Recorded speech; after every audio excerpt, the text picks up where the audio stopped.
उन्होंने ऐसा हुड़दंग किया, इतना हंगामा किया कि कोई बात ही नहीं करने दी, उनकी कोई बात नहीं होने दी, ना उनको अपना पक्ष रखने दिया। और आज की बैठक बड़बंद हो गई, बिल्कुल कोई कहीं पे कोई किसी की सुनवाई नहीं हुई। तमिलनाडु के 18 गांवों पे वक्फ ने अपना दावा कर दिया था, वहां के किसान मारे मारे घूम रहे थे, घबराए घबराए कि हमारी तो जमीन चली जाएगी। और पूरे 18 गांवों पे वक्फ का कब्जा था, और वह वक्फ जो है वो एक कह रहा था कि ये सारे गांव हमारे हैं, ये वक्फ की जमीन है। और जब इनका निर्बाध कब्जा इस तरह से चलता रहेगा तो आने वाले समय में हमारे आपके घर पर हाथ धरेंगे, ये भी वक्त की अब इसको छोड़ो। तो ये कोई बैठक ही नहीं होने देंगे, कोई कानून में संशोधन नहीं होने देंगे इन पर, जब तक जन दबाव नहीं बनेगा, इनके ऊपर जनता का दबाव नहीं बनेगा। इन कांग्रेसियों को, इन समाजवादियों को नहीं लगेगा कि हिंदू जूता लेके खड़ा है कि हमारी जमीन लुटवाना बंद करो। सर नमस्कार। नमस्कार मनीष जी, दर्शकों को भी नमस्कार। सर हमने अभी लगातार उत्तर प्रदेश में देखा है कि बाबा योगी आदित्यनाथ ने वक्फ बोर्ड को एक डकैत कह दिया। ये डकैतों का गिरोह है। और इतना ही नहीं, सिर्फ पॉलिटिकल बयान नहीं दिया उन्होंने कहा इन डकैतों से एक एक इंच जमीन छीन लूंगा उत्तर प्रदेश में।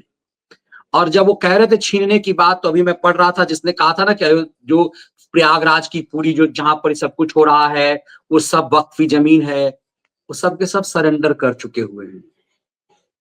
उत्तर प्रदेश में तो वक्फ के गुंडे खुद ही कागज ला रहे हैं, और यहाँ जेपीसी में पूरा विपक्ष ऐसा लग रहा है हिंदुओं की जमीन लूट करके वक्फ को सौंपने की जिद पे है। हाँ मनीष जी, किस तरह से जो जेपीसी की बैठक है वो लगातार ये नहीं होने दे रहे हैं। और आज बड़ी निर्णायक बैठक थी। आज जेपीसी ने कश्मीर से, क्योंकि जो जेपीसी हर प्रदेश में जा रही थी, संभवतः कश्मीर नहीं गई थी, तो कश्मीर के मुख्यमंत्री उमर अब्दुल्ला को और मीरवाइज फारूक, उनको जेपीसी ने बुलाया था दिल्ली कि आप आकर अपना पक्ष रखिए और आपका इस पर क्या कहना है, इस पर आप बात करिए। तो वो लोग आए थे आज, और वो जेपीसी की बैठक में बैठे रहे। लेकिन विपक्ष के करीब 1 दर्जन से ज्यादा सांसद जो जेपीसी के हैं, उन्होंने ऐसा हुड़दंग किया, इतना हंगामा किया कि कोई बात ही नहीं करने दी, उनकी कोई बात नहीं होने दी, ना उनको अपना पक्ष रखने दिया। और आज की बैठक बड़बंद हो गई, बिल्कुल कोई कहीं पे कोई किसी की सुनवाई नहीं हुई। और ये बैठक इसलिए महत्वपूर्ण थी, दर्शक इसको समझे, कि 24 तारीख को और 27 तारीख को जेपीसी की बैठक के बाद 29 तारीख को ये रिपोर्ट उनको लोकसभा अध्यक्ष को सौंप देनी है। कहिए अभी ठीक नहीं कहना ठीक है कि 29 तारीख को जेपीसी की रिपोर्ट सौंप देनी है। लेकिन उस पर इतनी नंगाई करी है कि आज भी बैठक नहीं होने दी। संभवतः 27 को भी ये इसी तरह की बात करेंगे, ताकि इस बात को आगे ये जो जेपीसी संशोधन वाला मामला है, जेपीसी में विचार विमर्श के बाद संशोधन किया जाएगा वक्फ के बिल पर, ये उसको नहीं होने देना चाहते। ये इसको इसी तरह से अपनी मौत मर जाने देना चाहते हैं कि कहावत भी हो जाए। और ये वक्फ कानून को ज्यों का त्यों रखना चाहते हैं। जरा पहले आज क्या हुआ जेपीसी की बैठक में, इसको जरा निशिकांत दुबे के मुंह से सुनिए, उसके बाद मैं बात करता हूँ मनीष जी। बिल्कुल, और निशिकांत दुबे ने जिस तरह से पूरे फैक्ट को रखा है, और पीछे भी उन्होंने इनके पूरे सच को रखा था, आज तो किस कदर धूर्तता पे उतर आए हैं ये, और इसके बाद और किस मतलब सीधे सीधे हिंदू विरोध पर उतर आए हैं। ये है कि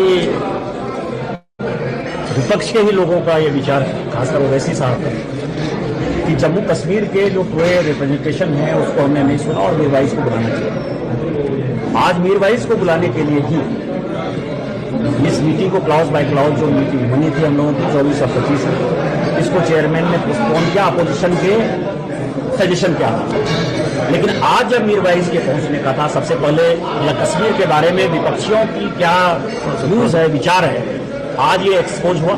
और एक्सपोज ये हुआ कि मीरवाइज वहां बैठे रहे, मीरवाइज के सामने इन लोगों ने हंगामा किया, बदतमीजी की, और ये कहीं से भी पार्लियामेंट्री डेमोक्रेसी के खिलाफ है। यदि 24-25 को क्लॉज बाय क्लॉज मीटिंग होती तो भी 27 को मीटिंग होती, तो भी 28 को मीटिंग होती, क्योंकि नोट ऑफ डिसेंट आता और नोट ऑफ डिसेंट के बाद जो है उसको फाइनली पास करना था, 27 को पास होता। तो 27 पहले से ही कैलेंडर में घोषित है। आपको ध्यान हो कि इस जेपीसी का समय विंटर सेशन के लिए था। मैंने आज कहा कि विंटर सेशन के लिए यदि समय था तो उसको एक्सटेंड किया गया। यदि जिनको लगता था कि विंटर सेशन तक हम पूरा नहीं कर पाएंगे, उनको जेपीसी का मेंबर नहीं होना चाहिए था। ये अपोजिशन जो मेजोरिटी है उसकी आवाज को दबाना चाहती है, हल्ला हंगामा करती है, या किसी विषय पर बात नहीं करना चाहती है। और 27 की मीटिंग जो है सभी लोगों का, मतलब मैक्सिमम मेजोरिटी ऑफ मेंबर्स जो हैं, उनका जो सजेशन है कि 27 की मीटिंग होनी और मुझे लगता है कि चेयरमैन वही डिसाइड करेंगे। 27 को मीटिंग होगी, 28 को नोट ऑफ डिसेंट आएगा और 29 को हम स्पीकर को इसको जमा करेंगे। बता रहे हैं कि 29 को पेश करने का ऐसा कोई प्रावधान नहीं और अनडिक्लेयर्ड इमरजेंसी बता रहे हैं। किस बात का अनडिक्लेयर्ड इमरजेंसी है? अपोजिशन बोलते रहता है, मैंने आज तक नहीं रोका, लेकिन जितनी भी मीटिंग हुई जेपीसी की, जब जब मैं बोलने के लिए माइक लिया तब तक अपोजिशन ने मेरी आवाज को दबाने का प्रयास किया और आज भी जिस तरह से बदतमीजी की, यही कहीं से भी एक्सेप्टेबल नहीं।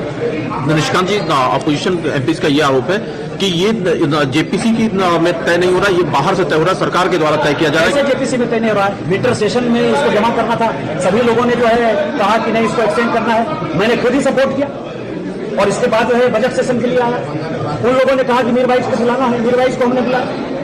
तो सवाल यह है कि चेयरमैन जो है सबके साथ कोऑपरेटिव है। गद्दर पाल जी ने जो है इसको बड़े अच्छे ढंग से चलाया है और उनके ऊपर जो है खामखा ये लोग टेंशन क्रिएट करते हैं, उनके साथ बदतमीजी करते हैं। उनके साथ आपको पता है कि बोतल फेंकने की भी घटना हुई, उनकी जान बच गई।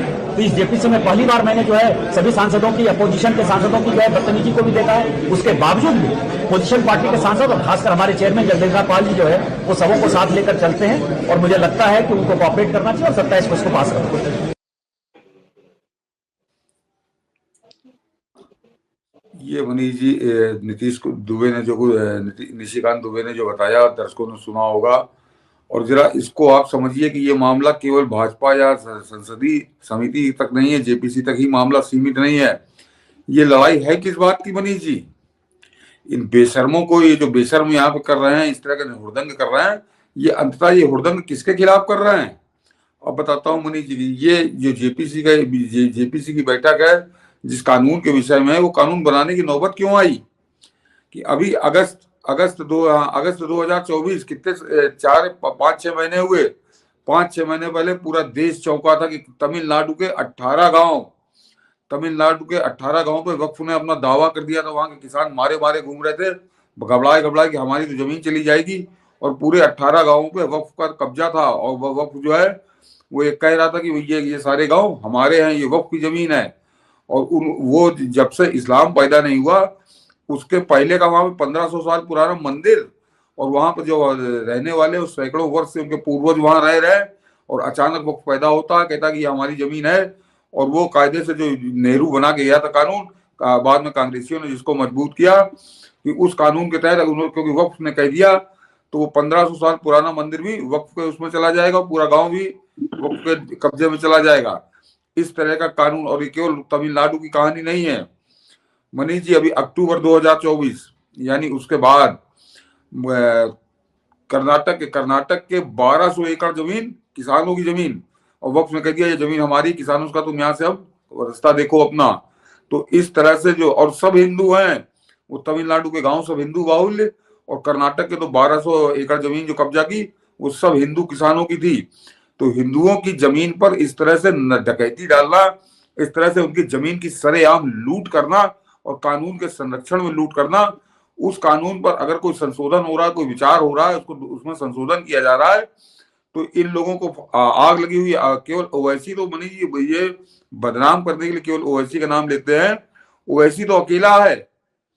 ओवैसी के साथ आज 12-14 जो सांसद थे उसमें समाजवादी पार्टी के भी सांसद थे, मुसलमान समाजवादी पार्टी के भी सांसद थे, तृणमूल कांग्रेस के भी सांसद थे, कांग्रेस के भी सांसद थे, और सबने मिलकर इस कहा कि नहीं ये जो है इस बिल पर कोई कार्रवाई नहीं होगी, जैसा है इसको ऐसा ही रहने दिया जाए। इनकी मूल मंशा यह, और इसका मतलब सीधे ये है कि जैसे हिंदुओं की जमीन लूट रहे हैं मुसलमान, तो इन मुसलमानों को इसी तरह से वक्फ के नाम पर हिंदुओं की जमीन लूटने की, जमीन उनकी हिंदुओं की जमीन पे डकैती डालने की खुली छूट जैसे मिली हुई है, इसी तरह की खुली छूट जारी रहनी चाहिए। और ये सारी नंगई, सारा हंगामा इसलिए है। तो ये लड़ाई केवल भाजपा या विपक्ष की नहीं है, ये संसद के अंदर की लड़ाई नहीं है, ये हिंदुओं के अस्तित्व की लड़ाई है। अभी ये गांव देहात के किसानों पर हमला कर रहे हैं, उनकी जमीन कब्जा कर रहे हैं, कल को ये हमारे आपके घर पे कब्जा करेंगे, हमारे आपकी जो दुकानें हैं, प्रतिष्ठान है, उन पर कब्जा करेंगे कि वक्फ की जमीन है, तुम इसको खाली करो। और ये केवल हिंदुओं की जमीन ही नहीं, सरकारी जमीन पर ये किस तरह से कब्जा कर रहे हैं, जरा इसका एक नमूना हम लोगों ने भी 15 दिन पहले बताया था कि उत्तर प्रदेश में 14,000 हेक्टेयर जमीन जो है वक्फ के नाम पर है, और उस पर इसी जेपीसी के सामने यूपी की सरकार ने दस्तावेज के साथ अपना दावा ठोका।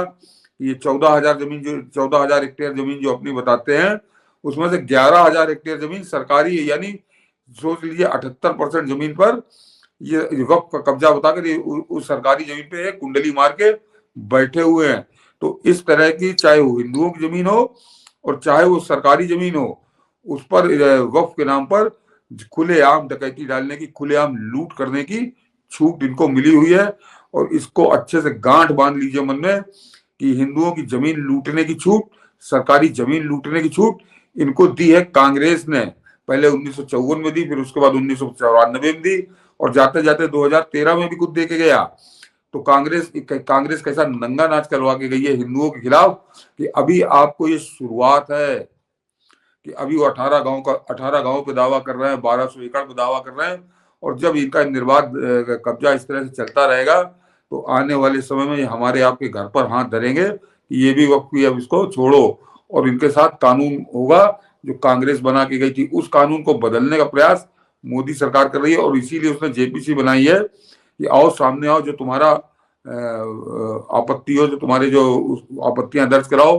तो ये आपत्ति को है ही नहीं, आपत्ति क्या कहते हैं, खुलेआम कहना नहीं चाहते। तो ये इन्होंने एक नया रास्ता निकाला है कि जेपीसी की बैठक ही मत होने दो।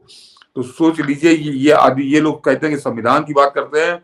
अभी 6 महीने पहले खोपड़ी में रख के संविधान घूम रहे थे, उसी संविधान में जेपीसी का प्रावधान है। उसी संविधान के तहत प्रधानमंत्री मोदी इसमें संशोधन का प्रयास कर रहे हैं। लेकिन ये डकैतों के साथ खड़े हैं, सीधे सीधे ये है। और हिंदू विरोध इनकी नस नस में है, इनके डीएनए में है। और जितनी भी जमीन लूटी गई है, ये सब हिंदुओं की लूटी गई है, ये सरकार की लूटी गई है। तो ये आप इस चरित्र समझिए इस झगड़े का। बिल्कुल, और इसीलिए लग रहा है कि जैसे कि ऐसा लग रहा है कि वो भय का माहौल बना करके कि ये बिल हम जब संसद का सत्र शुरू होता है उसी समय में ये ड्रामेबाजी करना शुरू कर दें। असल में मनीष जी इनका मुंह ही नहीं है कि ये बहस कर सकें। ये क्या बताएंगे कि जिस तमिलनाडु के 18 गांव पे कब्जा अपना दावा ठोक दिया वक्फ ने, उनमें 1500 साल पुराने मंदिर हैं। जब इस्लाम पैदा नहीं हुआ तो वक्फ की तो छोड़ दीजिए, वक्फ तो अभी इन गुंडों का, कांग्रेसी लफंगों का बनाया हुआ कानून है। ये तो अभी 70-80 साल पहले आया है। तो ये, और वो 1500 साल पुराना मंदिर ये वक्फ पे दावा ठोक रहे हैं। तो जब जेपीसी के अंदर बहस होगी तो इनका मुंह काला हो जाएगा। क्या बोलेगा ओवैसी, और क्या बोलेंगे समाजवादी पार्टी के सांसद, और क्या बोलेंगे कांग्रेस के सांसद। तो ये जानते हैं कि हम एक डकैती, एक लूट, एक झूठों के साथ पक्ष में हम खड़े हैं। तो उन झूठों के पक्ष में ये तर्क के साथ कोई बात ही नहीं कर सकते। तो इन्होंने एक रास्ता ये निकाला है उन डकैतों की मदद करने का, उन लुटेरों की मदद करने का जो हिंदुओं को लूटते हैं, सरकार को लूटते हैं, कि वो बैठक ही मत होने दो, वो सीधे सीधे हुड़दंग करके काम ही खत्म कर दो। तो ये सारा हुड़दंग और हंगामा सिर्फ इसलिए हो रहा, और इसका कोई तार्किक कारण है ही नहीं। अन्यथा आप वहां पर बैठ, और डिसेंट का वहां पे है कि आप अपना डिसेंट लिखिए, लेकिन ना तो जब ये बहस ही नहीं कर रहे तो डिसेंट क्या लिखवाएंगे। ये सीधे सीधे बैठक ही नहीं होने देना चाहते। जो 29 तारीख को लोकसभा अध्यक्ष को सौंप दी जाती जेपीसी की रिपोर्ट, उस रिपोर्ट को ही न सौंपा जाए, वो रिपोर्ट ही न तैयार हो। ये पूरी रणनीति, ये पूरी साजिश, और ये हिंदुओं के खिलाफ साजिश है। इसको लोग जब तक समझेंगे नहीं आप गंभीरता से, इसका प्रचार नहीं करेंगे कि हिंदुओं के खिलाफ कैसा अभियान चल रहा है, कि हिंदुओं की जमीन जायदाद लूट ली जाए, हिंदुओं के घर और दुकान लूट लिए जाए इन मुसलमान लुटेरों द्वारा, जो वक्फ नाम का हथियार इनको नेहरू दे के गया है। तब तक आप इनसे पीछा नहीं छुड़ाएंगे। सरकार कब तक लड़ती रहेगी, सरकार इनसे कानून के तहत लड़ेगी। और सरकार जब लड़ रही है तो किस तरह के नंगाई करके ये क्या कर रहे हैं आपके सामने है। तो ये कोई बैठक ही नहीं होने देंगे, कोई कानून में संशोधन नहीं होने देंगे। इन पर जब तक जन दबाव नहीं बनेगा, इनके ऊपर जनता का दबाव नहीं बनेगा, इन कांग्रेसियों को, इन समाजवादियों को नहीं लगेगा कि हिंदू जूता लेके खड़ा है कि हमारी जमीन लुटवाना बंद करो, हमारी जमीन लूटने वाले लुटेरों के साथ खड़े होना बंद करो, तब तक ये नहीं मानेंगे। बिल्कुल, और इसीलिए लगता है लोग लिख रहे हैं कि 400 सीट इसीलिए जरूरत थी। अब इन्हें पता है इन सबको कि एक मुश्त उनका वोट आता है, इसीलिए इसको दिल्ली से भी नहीं समझने की कोशिश करेंगे। तो सब के सब करें कि हाँ, कई जब रिपोर्टर्स बात करते हैं जामिया नगर इलाके में, बाटला हाउस इलाके में, तो कहते हैं कि हम तो बस कांग्रेस को वोट देना चाहते हैं, लेकिन कांग्रेस जीतती हुई नजर नहीं आ रही है, इसीलिए हम आम आदमी पार्टी को वोट देंगे। तो एक वो घोषित रूप से कह रहे हैं कि हम एकजुट होकर के थोक वोट देंगे। तो जेपीसी के में जुड़े विपक्ष के सांसदों को लगता है कि इनका वोट तो थोक में आता है, बस इसीलिए हमें फाइट इनके लिए करना है और बाकियों को तो हम जातियों में बांट ही देंगे। और यही वजह है कि सालों से जो सोचिए, जो हिस्सा जो पंजाब, मूल पंजाब था, आज पाकिस्तान के पास है। जिस सिंध से हिंद की पहचान थी, वो इस्लामिक डकैतों के कब्जे में है। तो धीरे धीरे जिस तरह से वक्त पांव फैला रहा है, जो पाकिस्तान में जो सनातन इतिहास की जो पुण्य भूमि है वो पाकिस्तान के पास है, ऐसा लग रहा है धीरे धीरे हिंदुस्तान में भी वो इसी गति की तरफ आगे बढ़ते जा रहे हैं। मैं यही कह रहा हूँ दर्शकों से कि हम लोग जब दंगा होता है तब हमारा ध्यान उस तरफ जाता है, या कोई ऐसा कोई और घटनाक्रम हो जाता है तब हमारा ध्यान उस तरफ जाता है।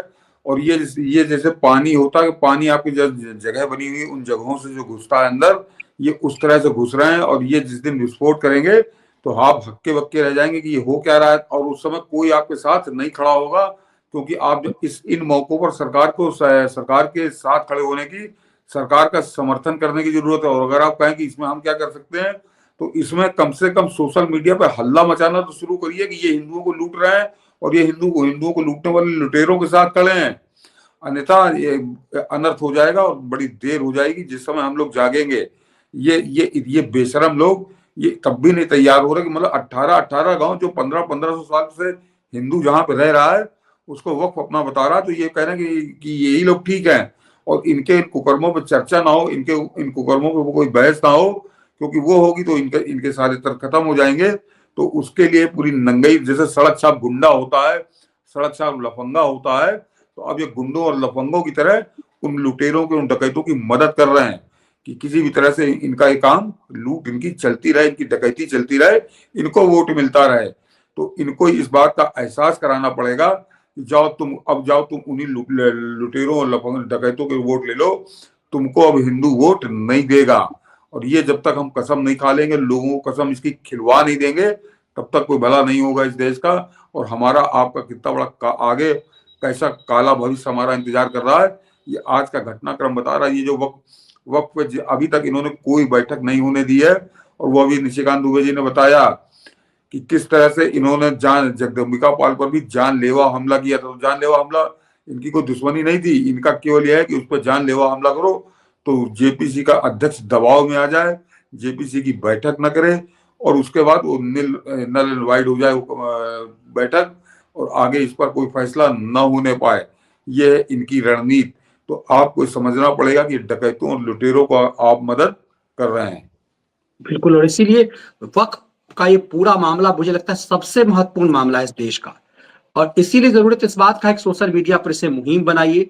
दिल्ली चुनाव इसके लिए एक निर्णायक मैसेज होगा, जैसे महाराष्ट्र ने एक संदेश दिया है।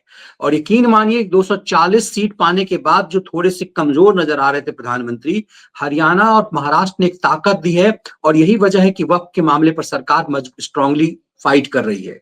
इसीलिए दिल्ली में एक मजबूत जीत, सिंपल जीत नहीं, गांधी केजरी जैसे लोगों के लिए एक मजबूत जीत एक मैसेज है। और सोशल मीडिया पर आपके द्वारा उठाया गया आवाज एक महत्वपूर्ण है कि कैसे, सोचिए, माननीय सांसद आप इन्हें कहते हैं, लेकिन इनका बर्ताव उस थोक के वोट के लिए कैसा है।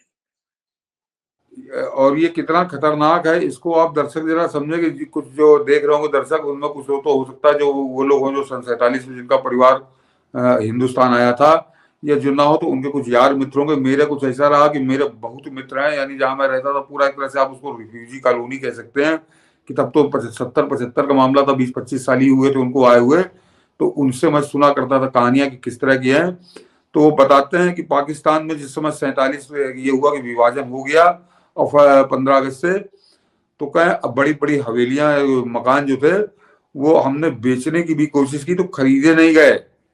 वहां पर सीधे सीधे वहां के जो मुसलमान थे उन्होंने कहा कि अरे कि खरीदने की कोई जरूरत नहीं है, ये कहाँ लेके जाएंगे इसको। तो वो उनको ऐसे ही छोड़कर भागना पड़ा था। बाद में लफंगों ने कब्जा किया उसके ऊपर। तो बिल्कुल वही स्थिति ये वक्फ के जरिए आपको लेकर आ रहे हैं कि एक स्थिति ऐसी आ जाएगी कि तुम जाओगे कहाँ, तुमको देना पड़ेगा इनको। और ये उसके कारण आजकल पाकिस्तान के कई यूट्यूबर इस तरह की कहानियां जो है वो दिखाते हैं, कैसे गांव का जो सबसे सम्रांत था वो ये सोचा कि सब कुछ ठीक हो जाएगा, उसके बाद चले जाएंगे, उसे गोली मार मार करके मतलब वहीं हत्या कर दी गई, फिर उसके घर पे कब्जा कर लिया गया।